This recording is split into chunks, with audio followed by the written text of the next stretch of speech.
कहते हैं ना, कुछ कहानियां मुकम्मल नहीं होती, लेकिन उनकी गूंज जिंदगी भर दिल में सुनाई देती है। ये कहानी भी कुछ ऐसी ही है, एक ऐसे लड़के की जिसने सच्चा प्यार किया, मगर किस्मत ने उसे उस मोड़ पर ला खड़ा किया जहां उसके पास सिर्फ तड़प रह गई।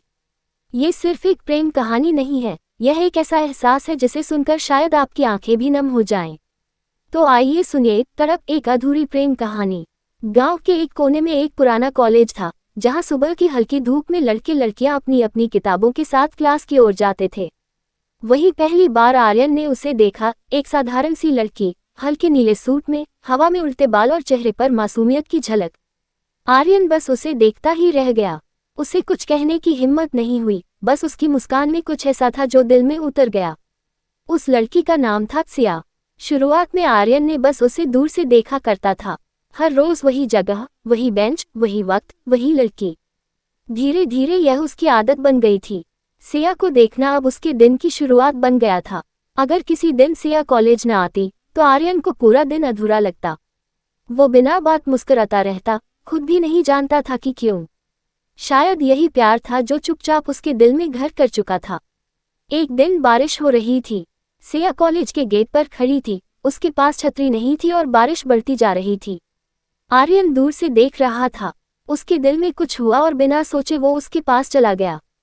उसने छतरी बढ़ाई और बोला, ले लो, नहीं तो भीग जाओगी।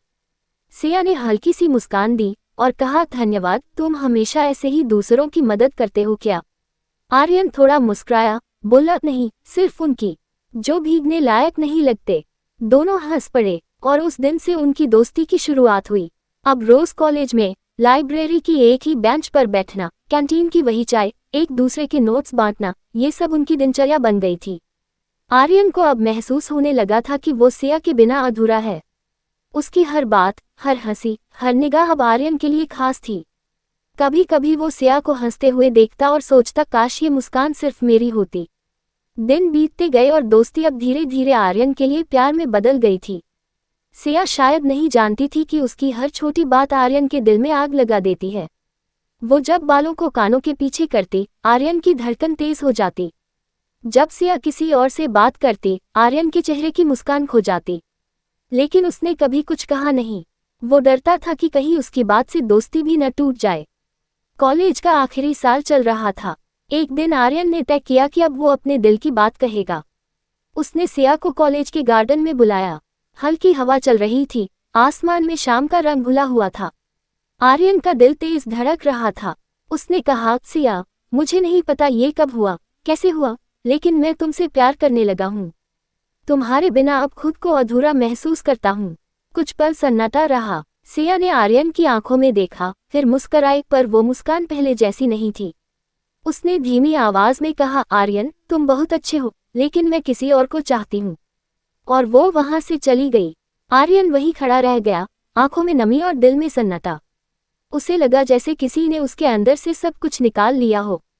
वो कुछ कह नहीं पाया, बस उस रास्ते को देखता रहा जहां से सिया चली गई थी। अगले दिन कॉलेज में सिया आई, पर दोनों में बात नहीं हुई। वो अब पहले जैसी दोस्ती नहीं रही। आर्यन ने कोशिश की कि वो सामान्य रहे, लेकिन वो मुस्कुराना भूल गया था।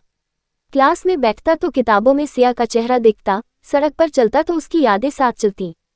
समय बीतता गया, सिया की बातें अब सिर्फ याद बनकर रह गई थी, मगर आर्यन के दिल में वो आज भी जिंदा थी। कॉलेज खत्म हो गया, सब अपनी अपनी राहों पर निकल गए, लेकिन आर्यन वहीं रह गया, उस जगह पर जहां उसकी कहानी शुरू हुई थी। वो अक्सर उसी बेंच पर बैठ जाता जहां सिया उसके पास बैठती थी, और हवा से बातें करता। एक दिन उसे पता चला कि सिया की शादी हो रही है। वो दिन आर्यन के लिए किसी तूफान से कम नहीं था। वो उसके घर के बाहर खड़ा था, बारात की आवाजें सुन रहा था। हर ढोल की थाप के साथ उसके दिल में दर्द बढ़ता जा रहा था। वो बस एक नज़र उसे आखिरी बार देखना चाहता था, मगर नहीं देखा। वो बस वहां से चला गया, आंखों में आंसू और दिल में खामोशी लिए। वक्त बीत गया। सालों बाद आर्यन अब एक लेखक बन चुका था। उसकी कहानियों में हमेशा एक लड़की होती, जिसका नाम कहीं ना कहीं सिया से मिलता जुलता होता है। लोग उसी कहानियाँ पढ़ते और कहते हैं लेखक अपने दर्द से लिखता है, और ये सच भी यही था। आर्यन ने सिया को खो दिया था, मगर उसी ने उसे एक नया रूप दिया। उसे एक लेखक जो हर शब्द में दर्द लिखता था। कभी कभी रात में वो पुरानी डायरी खोलता जहाँ सिया के साथ बिताए पल लिखे थे, जो हर लाइन पढ़ता और मुस्कुराता जैसे वो वक्त फिर से लौट आया हो, लेकिन आंखों से आंसू टपकते आ जाते। सिया की आवाज़ अब भी सुनाई देती, आर्यन तुम हमेशा मुस्कुराते रहना। और वो सोचता, काश सिया तुम जानती कि अब मुस्कुराना कितना मुश्किल है। एक दिन अचानक एक कैफे में उसकी मुलाकात फिर से सिया से हुई। वो अब शादीशुदा थी, मगर उसकी आंखों में वही मासूमियत थी। दोनों चुपचाप एक दूसरे को देखते रहे। फिर सिया ने कहा, आर्यन तुम अब भी वैसे ही लिखते हो। आर्यन मुस्कुराया, अब वो तुम्हारे बिना कुछ लिख ही नहीं पाता।